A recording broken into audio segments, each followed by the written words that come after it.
चाहते हैं। मोहतरम बुजुर्गों और दोस्तों, मजलिस इत्तेहादुल मुस्लिमीन जो आपके बीच में आई है, आपके दर्द को बांटने के लिए आई है और आपके मसाइल को हल करने के लिए आई है। मजलिस इत्तेहादुल मुस्लिमीन आपके पास आई है कांग्रेस से भी लड़ने के लिए, बीजेपी से भी लड़ने के लिए और दीगर जितनी तमाम पार्टियां जो जुल्म के साथ चल रही है उनके साथ लड़ने के लिए और इंसाफ की फिजा कायम करने के लिए।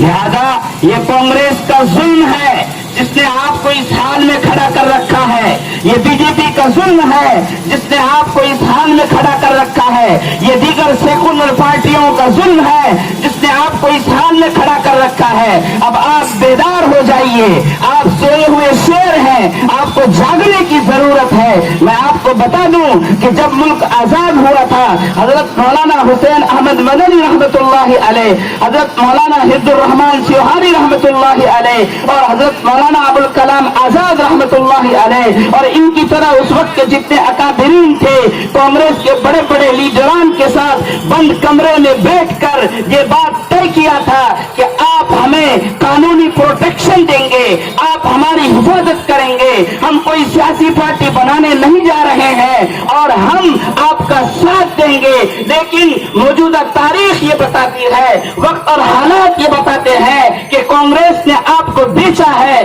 कांग्रेस ने आपका सौदा किया है, कांग्रेस ने आपको दांव पे लगाया है, आपको वोट बैंक के तौर पर इस्तेमाल किया है, आपके तमाम चीजों को कुचला है और दबाया है और अपने आप को आगे बढ़ाया है। लिहाजा अगर आप इस वक्त भी कांग्रेस के उस दामने साए आतिफत से नहीं निकालना चाह रहे हैं और नहीं निकलना चाह रहे हैं तो ये बदअक्ली की बात होगी,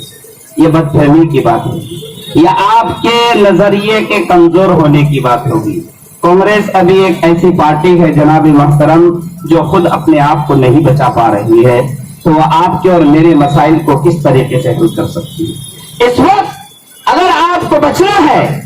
अगर आपको अपनी तहजीब को बचानी है, अपनी शनाख्त को बचाना है, अपने वजूद को बचाना है, अपनी तमाम चीजों को बचाना है, तो आपको कांग्रेस के दामन से निकलना पड़ेगा।